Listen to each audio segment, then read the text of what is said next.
Mısırlılar binlerce yıl önce beynindeki bu organın sırrını biliyordu. Peki, sen biliyor musun? Beyninin tam ortasında, fındık büyüklüğünde küçücük bir yapı var. Ne iki gözüne benziyor, ne de herhangi bir duyu organına. Ama binlerce yıldır Mısırlılar, Sümerler, Hindular ve Orta Çağ filozofları bu ufacık beze büyülü bir misyon yükledi. Kimileri ona ruhun tahtı dedi, kimileri Tanrı'nın gözü, kimileri ise boyutlar arası kapı diye tanımladı. Epifiz bezi, yani halk arasında bilinen adıyla üçüncü göz, vücudumuzun bu gizemli parçası aslında ne işe yarar, hangi sırları barındırır? Tüm bu gizemleri biraz daha derinlemesine anlamak, onun fiziksel ötesindeki anlamlarını ve kadim öğretilerdeki yerini keşfetmek için sözü, konunun uzmanı, eğitmen yazar Ünal Güner hocamıza bırakıyorum. Şimdi eskilerin dediği bir cümleyle başlayalım. Küçük daire büyük daireden daha büyük. Bizim koca bedenimiz büyük daire, küçük daire de o küçücük taş da işte bizim epifiz bezimiz. Bir yerde buna pineal bez, işte böyle değişik bir sürü isimlerle anılıyor. Fakat tarih boyunca hem kıymeti bilinmiş, aynı zamanda da çok gizlenmiş bir bilgi bu. Yani bugün de aslında her birimiz çeşitli yerlerde duyuyoruz, görüyoruz ama aslında işin hakikatiyle ilgili çok az şey biliyoruz. Gerek sosyal medyada gerek hani birçok kitaplarda da bu konularla ilgili birçok bilgiler var ve yine çok enteresan. Ben mesela bir 5 sene evvel, 10 sene evvel çeşitli zamanlarda internette dahi bulduğum bilgileri bir daha dönüp baktığımda bulamıyorum bu konuyla ilgili. Bu da yine çok enteresan. Mesela bunlardan bir tanesi metatonin konusu. Hani melatonini biliyoruz, serotonini biliyoruz. Şimdi bu konularla ilgili bir sürü kitaplar, bilgiler var ama metatoninle ilgili mesela yine epifizin salgısı olan bir şey bu. Bununla ilgili mesela çok güzel makaleler, çalışmalar, araştırmalar vardı. Allah'tan onları ben döktüm. İsteyenler varsa bunlarla ilgili hani böyle bilgiler de inşallah siteye de koyacağım yani. Bunlarla ilgili yapılmış bir sürü bilimsel çalışmalar Çok var. mutlu oluruz onu okumak sizden. Evet ve şimdi şu var bir daha bakıyorum, arıyorum ve o hani bulduğum şeyi de bir daha bulamıyorum. Çünkü bu kadar önemli bir konu bu. Şimdi hani dedik ya böyle birazcık hani çam kozalağına benziyor. Ben de şimdi ama böyle küçük küçük böyle aralarda sizlere resimler göstereceğim. Evet. İşte şöyle bir çam kozalağı. Çok Ama bu mesela şöyle yapacağız. Gördüğünüz gibi bu kilisede, Roma'da Hocam onun Papa'nın benzerini ben Rusya'da da görmüştüm. evet birçok yerde bakın bu var. Bunun önünde hatta Evet. bir resmim de var benim. Gittim çok merak ettim. Ya gerçekten dedim hani bu Çok gerçek merak mi? uyandıran Adamlar bu bir işin görüntü. farkında mı yoksa farkında mı değiller diye. Ama gerçekten bu bilinen ama gizlenen bir bilgi. Şimdi işte bu çam kozalağımsı ama bir bakıyorsunuz ki birçok çiçeklerin böyle o halinde hatta öyle bir çiçeğimiz olacak. Ben şimdi onu da böyle göstereceğim. Bunu birçok kişi bilir. Şu çiçekli aynı böyle bu çiçekler gibi ama böyle dedik ya minnacık şöyle. Bakın şöyle minnacık. Aynı Evet. böyle bu Çok da çiçekler güzel gibi. kokar. Evet ve mor renk. Şimdi mor çünkü tepede de aynı enerji, tepe çakramız alakalı. Şimdi tabii bu çok önemli bir konu olduğu için gizlenmiş, sırlanmış. Şimdi bir taraftan da olan hiçbir şey yanlış değil. Yani aslında gizlenmesi, sırlanması da yanlış değil. Ama şimdi hak edenlerin biz ulaşabileceği bazı kapılar açmakta durumundayız. Yani yine diyorum böyle bir şeyin sırlanması, gizlenmesi evet yanlış değil ama ola ki artık hak edenler böyle bir konuyu fark edip de kendi bu alanlarında bu kapıyı açma ile ilgili çalışma yapmak isteyenler için de senin programında biz böyle bir kapıyı aralama niyetindeyiz hayırlısıyla. Çok da Şimdi güzel olacak çünkü çok merak ediliyor hocam. Çok da mesajlar geldi bu biz ilanı girdiğimizden beri. Yani evet. insanlar demek ki bir şeylerin aydınlanmasında, bunun merakı aslında aydınlanmanın da bir göstergesi diyelim. Şöyle diyelim, insanda aslında bir sürü hormonlar, bir sürü böyle endokrin merkezleri var. Fakat bütün hormonları, bütün bu merkezleri kontrol eden tepedeki merkezimiz bizim epifiz bezi, pineal bez. Onun işte diyelim ki bir altında bizim hipofiz bezimiz, görmeyi, görücülüğü, düşünce ve işte diyelim ki zihin sistemlerinin dönüşümlerini, onun bir altında diyelim ki tiroid bezimiz, ifadeyi, şifayı, enerjileri idare ediyor. Onun bir altında diyelim ki bizim hani kalp gözü de dediğimiz timüs bezimiz bir şekilde sevgiyi, şefkati, merhameti, kabulü, e, bu enerjileri. Onun bir altında plexus solaris gücümüzü, güç enerjileriyle ilgili bizim bağlantılarımızı, irademizi, kararlarımızı, netliğimizi. Onun bir altında işte diyelim ki üreme organlarımızı, üretimimizi, cinsel enerjilerimizi, hayat içinde korku, endişe ve birçok şeyin olumlu ve olumsuz ikiliğin yaratım sistemlerini ve en altta da tabii ki işte bizim bu böbrek üstü bezleri dediğimiz bir şekilde bizim hayata, dünyaya köklenebilmek, bağlantı kurabilmek, hayatla, dünyayla alabilme ile ilgili bağlantıya geçmek, hayattan bir şeyler alabilme ile ilgili kısımlarımızın ayarlanması. Bizim bu kökte böbrek üstü bezlerimize ne varsa tam tersi epifiz bezimizde var. Yani birisi dünyadan, yeryüzünden alabilmek ve burayla ilgili belki bazen icap ederse korkuyla ölüme, hayata bağlanabilmek, ölüm korkularıyla hayatla alışverişte bulunabilmek. Diğer taraftan da epifiz bezi bizim kainat internetine bağlantı noktamız. Yani bir yerde biz alemlere beden ötesi dediğimiz, hani şimdi biz uzay diyeceğiz, uzaylı diyeceğiz ama aslında tabii bunların hiçbir tanesi değil. Zaten her birimiz aynı uzayın içindeki varlıklarız yani. Biz de birer Bir uzaylıyız aslında. evet, evet. Dünyada bir seyyahız yani veya ya da bu alemler arasında.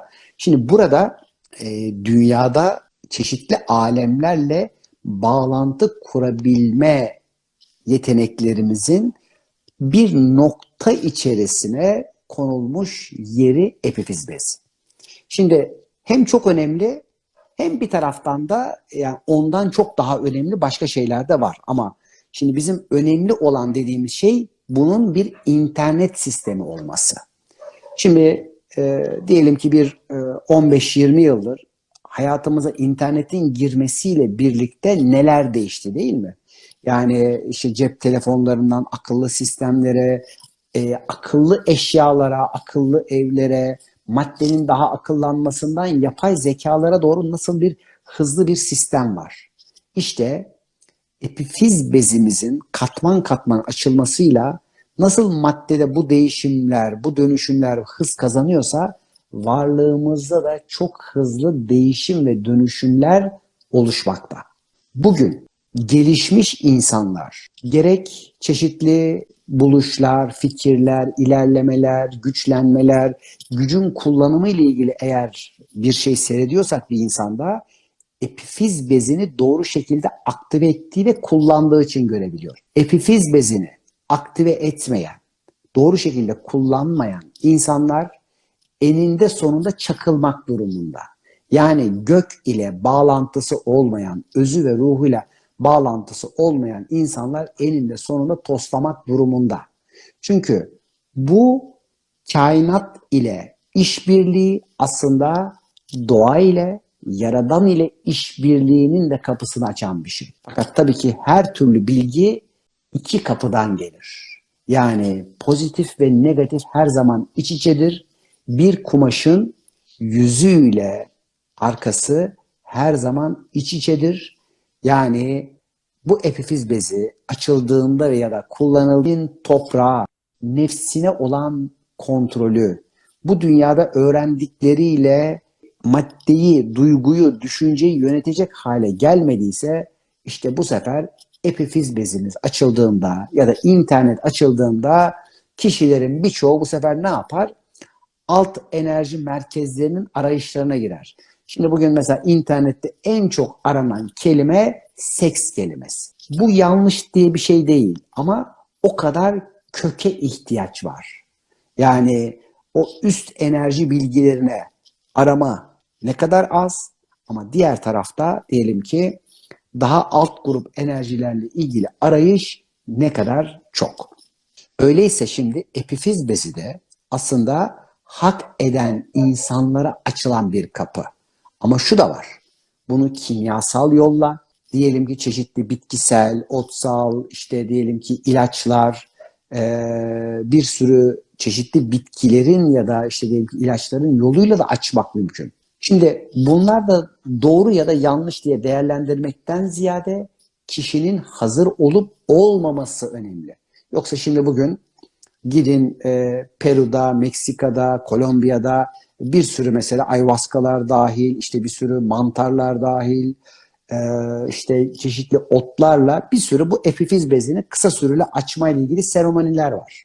Evet, açılabilir. Tamam da şimdi siz küçücük bir çocuğu şimdi bir sürü sistemin ona sunulduğu bir internet ortamına sokarsanız ne olur? Değil mi? Bir filtre olmazsa ne olur? Yani bunların hiçbir tanesi yanlış değil. Sadece şu var. Şimdi biz epifiz bezimizi açmaya ne kadar hazırız? Biz ruhsal bağlantılarımızı, görülerimizi, ilhamlarımızı, sezgilerimizi, ruhsal bağlantılarımızı çeşitli boyut ve ortamlarla bağlantı, görü, his ve duygu, düşünce, işitilerle bağ kurmak, bunların açılmasında göreceklerimiz hal ve durumlara ne kadar hazırız? Şimdi öyleyse önce yine geldik toprağımıza. Yani yeteri kadar ayakları yere sağlam basmıyorsa bir kişi epifiz bezi açıldığında verilen gücü, görüyü kaldıramayabilir ki bugün dünyanın birçok yerinde çeşitli gelecek görüleri, çeşitli algı ve işte diyelim ki ruhsal bilgiler onlara verildiğinde bunları korkuyla hızla kapatan bir sürü insanlar var. Yine bu herhangi bir şekilde yanlış değildir. O kişiler henüz hazır olmadığında ama talep ettiklerinin talepleri sunulduğunda epifiz bezleri kapatılmış olabilir. Tabii bir de bu epifiz bezlerinin kullanılması, ruhsal bağlantının açılarak çeşitli görü, algılama, görünenin ötesini de görebilmeyle ilgili yeteneklerin açılması bazı grupların, bazı insanların, bazı yönetim ya da şirketlerin işine gelmediği için de dünyada özellikle epifiz bezinin köreltilmesi ve kullanılmaması ile ilgili de yoğun bir çalışma ve faaliyetler serisi var. Bunlardan Onu da önce soracaktım hocam. Çünkü evet, bunun aktivite edilmemesi için belli yiyecekler hatta piyasaya sürüldüğü söyleniyor evet, markaların. çok doğru. Özellikle GDO'lu tüm gıdalar, genetiği değiştirilmiş olan soya fasulyesi, mısır, genetiğiyle oynanmış buğday. Mesela bir araştırma yaptım, bir baktım yani papayanın, mangonun 1970'lerde GDO'lusu yapılmış, bilmem ne yapılmış, tohum sistemleriyle bütün bunlar piyasaya çoktan verilmiş.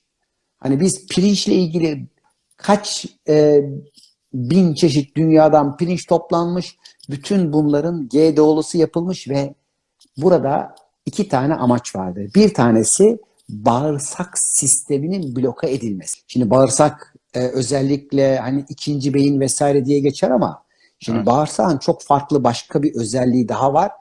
Başta serotonin olmak üzere rahatlama, gevşemeyle birlikte otoriteyle güzel bağ kurabilecek bazı hormonların ve sistemlerin salgılanması ile ilgilidir.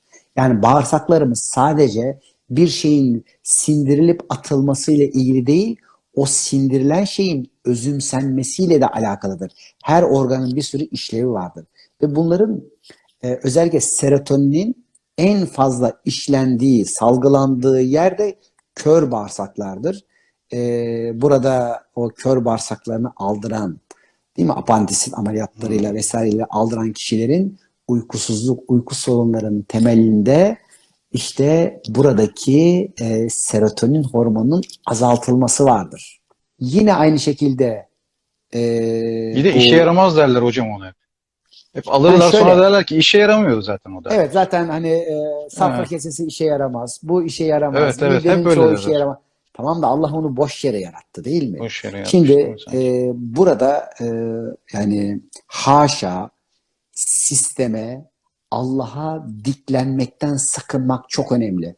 Bugün birçok aşı sistemi dahil diklenmektir. Tabii ki korunacağız. Ama korkuyla değil, kaçarak değil. Yani tabii ki doğruyu, kendimizi korumayı, yani herhangi bir şekilde alanımızı belirleyerek sakınmayı yapacağız. Bu da aklın bir ürünüdür. Ama korku ve endişe ya da birilerinin gazı ve pompalamasıyla yapılan işlerin ardında çoğu zaman işte bu epifiz bezinin bloke edilmesi vardır. Burası kireçlendirildiği zaman buradaki elektrik sistemi başta hipofiz ve diğer bizim endokrin sistemlerimizle bağlantıyı zayıflatır, azaltır ve her birini başsız bırakır. Oysa ki bedenimiz içerisindeki bu anlamdaki akli baş epifiz bezimiz. Yani burası beyin dahil, beyindeki bütün elektriksel sistemlerin yönetildiği yer. Şimdi mesela bazı şizofreni hastaları bir bakarsanız ki neredeyse bir dahiyle, neredeyse bir ilham alan kişiyle çok az bir sınırda. Bu çok önemli bir noktadır. Yani özellikle psikiyatriyle ilgilenen şu an hekim arkadaşların birçoğunun zorlandığı bir noktadır. Gerçekten Evet, bazı öyle de bir şeyleri film vardır hatta hocam. Deli mi dahi mi diye. Mel deli Gibson mi? oynamıştır. Evet, gerçekten de öyledir. Çünkü ikisi arasında çok ince bir sır vardır. Çok ince bir zar vardır.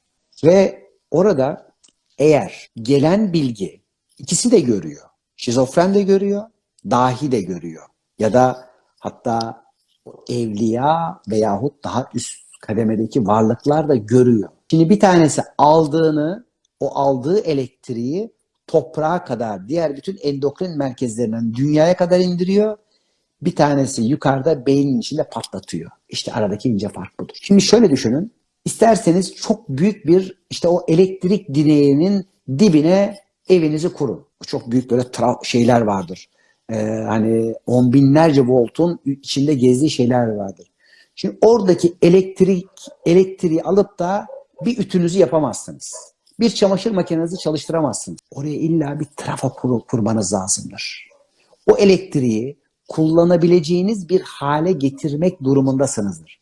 İşte bu elektriği kullanılabilir bir hale getirmeden kullanmaya kalkanlar şizofren olurlar. Kullanılabilir hale getirmeyip topraklanabilir irade, karar, görücülük, o bütün o şeylerden, çakralardan yeryüzüne kadar indirense vahiy verir, icap ederse peygamber olur, icap evliya olur, icap etrafına bir bilgi kaynağı olur. Bakın ikisi arasındaki incecik bir fark. İşte Güzel betimlediniz hocam.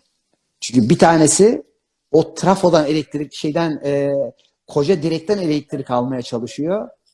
Yüz binlerce volt var. Ne yapacak? Elektrik var mı? Var. Bilgi. Şu anda da bakın. Dünyanın her yerinde bilgi var. Her yerde bilgi var. Tamam da niye bu kadar cahil var? Evet. Yani Doğru. bilgi artıyor, cahillik artıyor. Şimdi bu bir tenakuz değil mi? Yani internete bakıyorsunuz, YouTube'a bakıyorsunuz. Her yerden böyle bir sürü şey var. Tamam da yani onu Bilgi alıp da fışkırıyor hocam. fışkırıyor her yerde. Yani her birimiz programlar yapıyoruz, anlatıyoruz. Ya bazen bir soru soruyorlar. Allah'ım diyorum. Yani Ünal diyorum, sen kime ne anlatıyorsun? Bir daha toprakla, bir daha kendine gel. Hani dilini bir daha yutkunarak konuş. Sakınarak konuş. Hani çünkü gerçekten bilgi çoğaldıkça cahillik çoğalıyor. E, Elektrik enerjisi çoğaldıkça epifizlerde kaçaklardan dolayı ben biliyorum, ben oldum diyen insanlar çoğalıyor. Şimdi öyleyse aslında bugün epifizi iptal etmeye çalışanları da kötülemek doğru değil. Onlar da kendilerince aslında yine bir olanın bir görevini, bir işini yapıyorlar. Bakın. Tamam. Yani negatif yolla çalışıyorlar. Evet. Yani işte gıdaları zehirliyorlar. Diş macunlarımızdan tutun da işte kullandığımız birçok gıdaya, suya, işte birçok havaya dahil, serpmeler dahil birçok şeyle bu Evet. epifizin çalışmaması üzerine sistemler yapılıyor. Tamam da şimdi bu insanların hiç mi bir hak edişi yok? Demek ki kutsal bağlantılarını ilahi sistemle kainat internetine bağlanmak istemeyenler aslında bugün epifizleri kapansın diye dünyadaki birçok şirketi, ulusu kullanıyorlar. Bu bilgi de doğrudur. Bunlara karşı önlem alıp kendimizi temizlemek ve aydınlatmak, bu da doğrudur. Kim ne ihtiyacı varsa. Bakın, önce ayrımlarımızı bir şekilde yaptık. Şimdi biz ihtiyacımız ne? Ona bakalım. Gerçekten ilhamlardan, maneviyatımızdan, özümüzden, kaynağımızdan beslenmek istiyor muyuz? Yani sadece gördüklerimiz acaba bize yeteri kadar yüreğimize ve kalbimize akıyor mu? Yoksa gördüğümüzün, görünenin de ötesini görmek ve bu gördüğümüzün ötesindeki hal ve durumla da kainatın sistemini, alemi ve alemleri de okumak istiyor muyuz? Alemlerin bilgisini burada kullanan olarak bu hayatın tadını, lezzetini arttırmak istiyor muyuz? Önce soruları kendimize soruyoruz. Gerçekten ben böyle bir şeye hazır mıyım? Yoksa önüme bu konmuş, bunu sipariş etmişim ve şu anda şikayet ederek, isyan ederek, şu şöyle yaptı, bu böyle yaptı diye dedikodular ile mi yaşamak istiyorum? Her birimiz önce kendimize bunu soracağız. Çünkü epifizinizi açtığınız andan itibaren artık arkaya geriye dönüş yapamazsınız ve bu açılımla birlikte siz ya pozitifin uçlarına ya negatifin uçlarına gidersiniz. Bugün şimdi yine ben gerek sosyal medyada gerek birçok ortamda bir sürü hani kanal olmuş ama o kanalı kendi egosuyla kirletmiş. Yani o internetten bir bilgi akıyor diyelim ki ama oraya kendi şuur altı yorumlarını, bilgilerini, zanlarını katan bir sürü insanları görüyorum ve duyuyorum. Şöyle düşünün, evet sosyal medya çok faydalı bir şey ama kişi oraya bir sürü yanlış şeyler aktardığını düşünün. Bunlardan da sakınabilmek için görülerimizi daha da arttırmak durumundayız. Bu görü derken sadece gözümüzün gördüğü ışığın yansımaları değil. Çünkü ışığın yansımaları her zaman bizi kandırabilecek güçtedir. Çünkü şeytan denilen ışık meleğinin oyunu yeryüzünde zaten ışığın illüzyonları ve görüntülerinin bizi kandıracağı şekliyle seyrettirilmesidir. Biz görünenin ötesini görebildiğimiz ölçüde artık kalp gözümüzü açmaya başlamışızdır ki işte epifiz bezinin de zaten hakimi bir üstü bizim kalp gözümüzdür. Yani kalp gözünü açabildiğimiz ölçüde eğer epifiz bezimizi de açtıysak yüreğimizden dışarıya değil içeriye bakarız. Epifiz bezimiz dışarıya bakar, aleme bakar ve dış uzaydan, kainatın birçok yerlerinden yine bizim kanalımızdan, bizim rengimize bürünmüş olan bilgiyi alır. Burası çok ince bir sır bilgidir. Yani biz sadece epifiz bezimizi kendi internet kanallarımızdan kainatın bilgilerini alırsak yine kendi süzgeçimizden kendi rengimize bulanmış olan bir bilgi alırız. Öyleyse bu bildiğimiz, öğrendiğimiz ve bize ezberletilen ya da dayatılan bilgilerle gelen akış bir şekilde boyanarak ya da kirlenerek bize akar. Evet, epifiz bezi çok önemlidir. Bir internet sistemidir. Fakat kişi kalbini açmayla ilgili çalışmalar yaptıysa bu sefer o dışarıdan içeriye akıyor gibi görünen içeriden içeriye akmaya başlar. Yani zaten bir zerrede, bir Adem'de olan alem tekrardan Adem'e akmaya başlar. Şimdi bu da bu konunun meraklıları için bir önemli noktadır. Evet. Şimdi madem ki bir hücrede bizim bütün DNA'mız var. O DNA'nın içinde bizim bütün yapımız var. Biz de Adem olarak bütün kainatın sırları ve bilgileri var. Öyleyse aslında bir taraftan çok uzaklardan, alemlerden, kainatın dört bir tarafından alınıyor gibi epifizden alınan bilgi yine epifiz sisteminin de kullanılıp aktive edilerek kalpten kalbe, içeriden içeriye aktarılan bir sisteme döner ki işte bugün peygamberlerin yüksek vahiy mekanizmaları ya da yüksek tebliğ ruhsal çalışmalarda kişilere, insanlara akan sistem bu şekilde meydana gelmiştir. Bazen bunu medyonomik çalışmalarla, ruhsal çalışmalarla, bazen işte diyelim ki çeşitli vahiy ya da ilham sistemleriyle yapılır. Diyelim ki şimdi İstiklal Marşımız yazılırken nasıl ki gece kalkıp da hani böyle duvarlara yazıyor Mehmet Akif, hiç anlaşılmadan yazılar dökülür, dilimizden sözcükler dökülür, akışlar dökülür. Şimdi bir şekilde burada kişi ne kadar aradan zihnini ve egosunu çekebiliyorsa akar, ama bu aradan çekilmek nefsini çekmektir, varlığıyla orada bütün ve bir olarak olmaktır. Bu konuyla ilgili çalışma yapanlara da bu önemli bir basamak bilgidir. Şimdi diğer taraftan da bir kişi eğer manevi bağlantı kurmak istiyorsa bedenini gevşetmek, sakinleştirmek ve düşüncelerini yavaşlatmak durumu. Ne kadar bunlar sakinleşiyorsa epifiz o kadar aktif olur ve açılır. Şimdi bu sefer bununla ilgili eskiden çeşitli işte manevi öğretilerde, yollarda, hatta tarikatlarda neler yapmışlar? İşte diyelim ki Mevlana bu konuda özellikle üzerlik otunu, işte bazı o bölgedeki kamışları vesaireleri kullanıyor, kargı kamışı vesaire. İşte kimi yerde mimoza otunu kullanıyorlar, köklerini kullanıyorlar.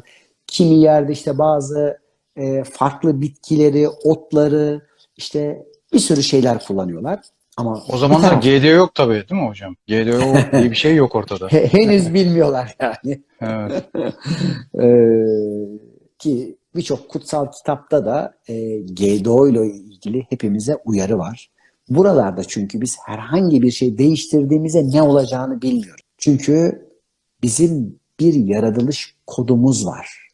Ve o yaratılış kodumuzda biz herhangi bir şekilde bilmeden bir çomak sokuyorsak varlığımızda tekamül, gelişim ya da dünyanın sisteminde neler olacağıyla ilgili bir bilgimiz yok.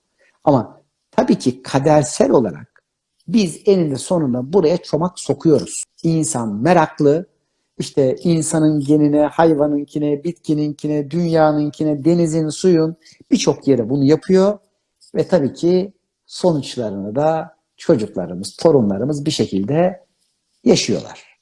Şimdi bu kadersel döngüde bu var. Ama her an her şeyin dönüşebilmesiyle ilgili de fırsatımız da var. Şimdi bu ikisi de doğru. Şimdi biraz epifiz bezini o zaman tanımlayalım. Ben şimdi epifiz bezimiz birkaç tane de böyle küçük resim de göstermek istiyorum. Şimdi ilk defa hani bu konuyla ilgili çalışma yapacak arkadaşlarımıza ilgili. Şimdi birincisi epifiz bezimiz şöyle beynimizin tam da böyle bakın ortasında, çok korunaklı bir yerde ve burası en karanlık yeri. En karanlık yerin içerisinde burası aktive olduğu anda burada bir sürü ışık patlamaları, görüntüler ve dünyada şu ana kadar görmediğimiz bütün görüntülerin de, ışıkların da, ışıltıların da hayal edemeyeceğimiz oranda yansıtılacağı bir sinemaya dönüştüğü yer burası. Sanki hocam beynin play tuşu gibi, kilit Evet. yeri gibi. Evet, tam da öyle. Yani bu şöyle bir yine küçük bir bilgi, bir geometrik bilgi şeklini söyledik. Şimdi birçok mesela tapınaklarda özellikle şöyle yine gösteriyorum. Bakın şu tepe şeklinde olan aslında Evet. o pineal benz dediğimiz çam kozalağı. Şöyle aşağı doğru bakalım. Şimdi birçok yerde zaten bunları böyle göreceğiz. Yani buradaki epifiz bezinin hikmetlerini işte dünyanın birçok yerinde hani bu Sümerler'de Evet. oradaki işte yok Anunnakisi, yok Anunnaki bilmem benzetmeleri. nesi, evet. İşte bakın burada ben bir tane papanın şeyinde yakaladım. Şurada bir bakın. resim. Asası. Hani aşağıdan yukarıya doğru böyle sekizler çizerek çıkan yılan aslında bizim çakralarımızdır. Bu aynı zamanda Tut'un da Hermes'in de asasının Evet. sembolüdür ve en sonuna Sağlığın geldiği zaman logosudur. evet ve bizim Sağlık Bakanlığı'nda da vardır bu. O 7. epifize döküldüğü anda kanatlanır ve artık gökyüzüne uçar. Yani bizim orası sıçrayış tahtamızdır. Aynı zamanda da bu Angkor tapınakları, bakın gördüğünüz gibi şekilleri çok özel. Hepsi Bu kocaman. Angkor'da ileride başka bir inşallah program yaparız. Bakın İnşallah hocam. Ankara nereden geldi diye bir daha bakacağız. Angora. Ankara. Çok güzel bağlantı kurdunuz hocam. Evet. Ve bugün Ankara'da bunlarla ilgili birçok tapınaklar bulunmuş. Çok farklı bedenler, çok farklı büyüklükteki bedenler de bulundu. Şu anda bu şeyleri çok açmayalım ama Harika konular. Tam Atatürk, bizim konularımız hocam. evet, Çankaya'yı da boş yere tesadüfen seçmemiştir. İşte Angkor tapınaklarının merkezi de Çankaya'dır. Burada da onunla ilgili küçük bir şey verelim. Harika bilgiler. Evet. Buradaki şimdi şu göze bakalım. Bu göz ile aslında tabii hem sağ göz hem sol göz şeyleri vardır. Ama aynı zamanda bu şimdi şuradaki gördüğümüz en başta gördüğümüz Ra'nın şuraya da, gözü değil mi hocam? evet bakın şuraya baktığımız zaman bunun ne kadar benzediğini görürüz. Yani buradaki gözle beynin içindeki gözle tekrardan şimdi baktığımızda bunun böyle güzel bir tasvirini yapmışlar. Evet, Bakın. tasvirini yapmışlar. Evet. Bunları da çok güzel görürüz. Doğadaki birçok şeyde enginarda Enginar'da. Harika. yani işte ondan sonra bu kış şeyler. Bunlar benim kendi çekimlerim öyle yakaladıkça bazı Harika. çalışmalarda kullanmak üzere ve bu bitkiyi tanıyacaklar. Evet, en antioksidan kuşkonmaz. Bunun özellikle şimdi şu anda Antalya'da şeyleri çıkıyordur. Fethiye falan bölgelerinde yabanileri çıkıyordur. Epifizi açmada çok önemlidir. Bunlarla ilgili Yurt dışında da yemeklerin menülerinde çok koyarlar hocam. Türkiye'de belki çok koymaz ama yurt dışında çok koyuyorlar. Yemek evet, menülerinde. çok önemli. Şimdi burada bakın kireçlenmiş bir epifiz resmi var. Bu şu anda %90 kişide mevcut. Bunu nasıl çıkartıyorlar hocam ortaya? Bu kireçlendiği durumunun nasıl çıkartılıyor? Bu zannediyorum herhalde bir beyin ameliyatından çıkartılmış bir şey. Şurada Meksika'da işte bu meşhur hani ismini söylemek bile zor. Coezela bilmem lat diye işte meşhur bir şey. Burada da yine aynı çam kozalaklarını göreceksiniz. İnşallah haftaya gitmeyi düşünüyorum. Buraları bir daha böyle bir mi? sıfırdan İnşallah. keşfetme niyetim var. Yani ezoterik kaynakların tümünde bunun kanıtı var gösterdiğiniz Evet, kadarıyla. evet var. Ve özellikle birçok asada şimdi şuradaki tabii bakın ben şöyle de göstermek istiyorum. Hani bunların böyle bir uzaylı olduğu biliyorsunuz hesapta söyleniyor. Evet. Fark etmez. Yani Hatta bizim, kolundaki saatin zaman değiştirici saat olduğu falan bile söylenmiş. evet, bir sürü şey var ama aslında hiçbirisi bizden öte değil. Önce burayı anlayalım. Yani biz kendi gücümüzü küçümsemeyelim. Yani hani farklı gezegenlerden ya da farklı ortamlardan gelenler bizden daha yüksek diye düşünmeyin. Bizim bu şu andaki buradaki görüntümüz bu. Biz bu alemin içerisinde buradaki deneyim için bu bedenin içinde bu hal ve bu şuurdayız. Yani daha aşağılık, daha yukarılık diye değil. Böyle düşünmekte fayda var. Bu ezoterik öğretilerde bu kadar vurgu yapılmasının temel sebebi ne? Aslında bu zamana bir gönderme mi var burada? Yani şimdi aslında şu var. Sırlar öğretisinde hak edenin hak edildiğiyle buluşması önemli. Yani bu tesadüfen sırlanmış ve gizlenmiş değil. Hani bazı arkadaşlar şunu diyecekler. Vay işte bak küreselciler epifizi şöyle kirletiyorlar, bunu yapıyorlar. Tamam uyan ve temizle. O adam görevini yapıyor. Şimdi bugün herkesin ruhsal bağlantısı açık olsaydı şimdi o bir güç şimdi birçok kişi de bunu olumsuz yere kullanabilirdi. Yani hiçbir şey tesadüfen değil. Her şey yerli yerinde. Sadece sen şimdi kendine bak. Ben hazır mıyım? Bu bulunduğun ortam içerisinde şimdi bambaşka hal durumları, zamanları, geçmiş ve geleceği aynı anda görebilmeye hazır mısın? Yani aynı anda diyelim ki babanın çocukluğunu, kendi çocuğunun diyelim ki birkaç nesil ötesini aynı yer ve aynı mekan içerisinde görmeye hazır mısın? Çok önceden öldüğünü düşündüğün kişilerin yaşamlarını, çocukluklarını aynı an içinde görmeye hazır mısın? Birçok alemin farklı farklı bilgilerini görmeye, şahitlik etmeye, senin olmaz dediğin, imkansız dediğin şeyleri görmeye ne kadar hazırsın? Şimdi eğer biz hazırsak sistem hazır. Fakat bizim eğer olmazlarımız varsa bunlar mümkün değil diye düşünce kalıplarımız varsa o zaman epifizimizin de kapalı olmaya şu ana kadar ihtiyacımız var.